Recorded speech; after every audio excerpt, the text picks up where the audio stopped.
Hey guys, Roman Reaper here. So it's still October, so I can only mean one thing. Yep, it's time for another spooky month horror review. And I have just got done rewatching The Black Phone. This is directed by Scott Derrickson, director of films like Sinister, Doctor Strange, and The Gorge.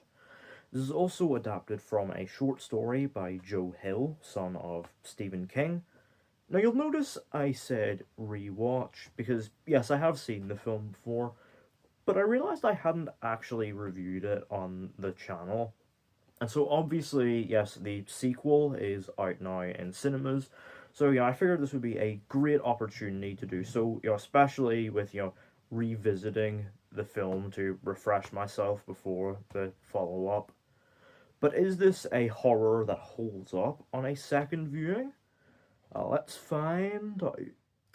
So the film follows Finney Blake, a shy, unassuming teenager who lives in a rough neighborhood in North Denver with his younger sister Gwen and their abusive father. A neighborhood where a masked kidnapper known as the Grabber also resides. One day in 1978, Finney becomes the Grabber's latest victim. However, he gets his shot at escape when he discovers that he can communicate with the Grabber's past victims via a disconnected black telephone on the wall of the Grabber's basement. So obviously it's worth noting I really enjoyed the film the first time around. I thought it was really, really good. But rewatches are a funny thing, sometimes a film can get better, because you pick up on things that you mightn't have the first time around. But also sometimes a film can get worse on repeat viewings, because, sometimes the novelty of the first time is where it was so enjoyable. But all of that to say, I think Black Phone holds up wonderfully on repeat viewings. This is a really, really good film. What I think is so interesting about this film and what I really connect to about it is the fact that this is quite a personal piece for Derrickson. Obviously, you hear of it a lot, artists drawing from their own personal experiences, and that really shines through here. He spoke to Empire magazine around the time the film released, saying that it drew on his own childhood trauma, growing up in a similarly rough neighborhood to the one depicted in the film.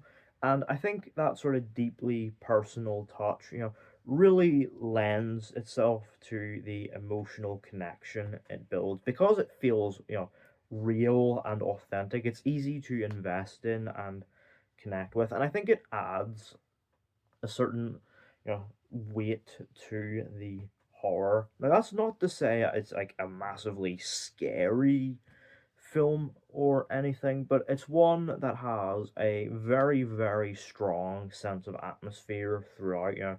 It builds up this very suspenseful atmosphere throughout the film, utilizing its score, sound design, cinematography to really build that sense of unease and, creeping dread throughout. It's very, very well done.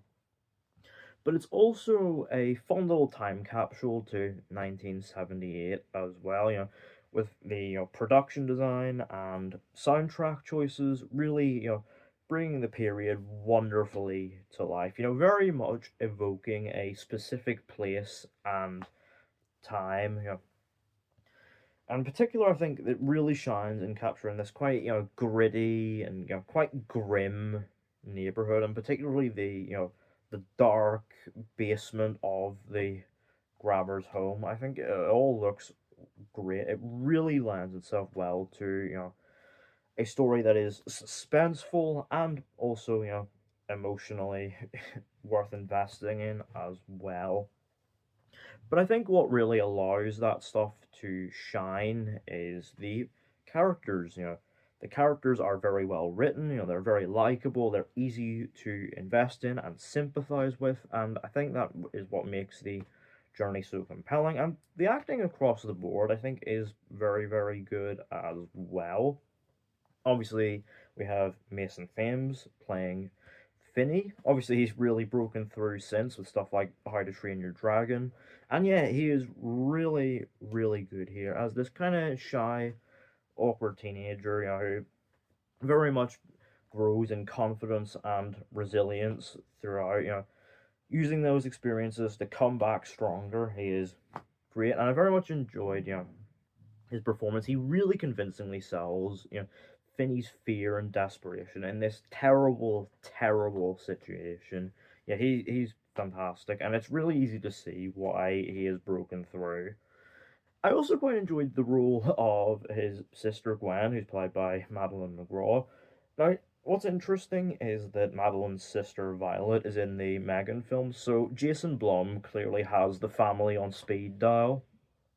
And yeah, she is great here, I very much enjoyed all the stuff about Gwen's dreams, and I really enjoyed how that stuff was handled, utilizing like old grainy film as a really clever touch, honestly. But McGraw's performance, I think, is great as well. I enjoyed the little touches of humor she brought to the film with her, very, very potty mouth character.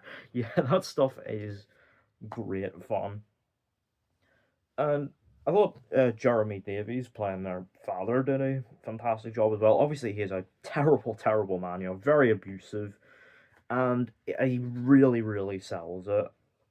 And, it lends those scenes early on of him abusing and beating the kids. It really allows that shit to hit hard. It really gives it a sense of impact. Obviously, far and away, the scene stealer is the grabber himself, Ethan Hawke. God damn, he is fantastic. There's a kind of an against type role for him, and he just absolutely crushes it. Obviously, he is this, sinister and, deeply unsettling presence throughout, and, very, very menacing. But I think what adds to that is that Hawke knows just the right moments to play up the charm, and he is a really nasty character, and yeah, Hawke absolutely crushes it. Really looking forward to seeing more of him in the sequel, honestly. I think really the one weak link in terms of character is the character of Max, played by James Ransone, who's like the grabber's brother doing an investigation of his own. And that's not to say Ransome's performance is bad or anything. I kind of enjoyed the little touches of humor of his coked up idiot character. But it's a subplot that doesn't really go anywhere and doesn't really add anything to the overall ongoing mystery of the film. And honestly, with some tweaks, you could probably cut it out entirely. Yeah, but that is a small little like nitpick for an otherwise really really solidly written and performed film, and it rounds itself off in very very satisfying fashion. Gives us that bit of emotional catharsis. Brings it that Finney's journey to a very very satisfying close, and even with if they didn't make a sequel, it would make for a very very satisfying standalone. Yeah, but in saying that, I am looking forward to seeing the sequel. Overall, The Black Phone is a very entertaining, suspenseful, and deeply personal horror that keeps you on edge and also invests you emotionally. This is, cracking stuff from Derrickson, and I look forward to seeing how he approaches the sequel. Out of 10, The Black Phone gets 8 pumpkins. So let me know down in the comments, have you seen The Black Phone? What did you think of it? What did you think of Hawke's performance? Is it a film that's held up for you on rewatches? And are you looking forward to seeing the sequel?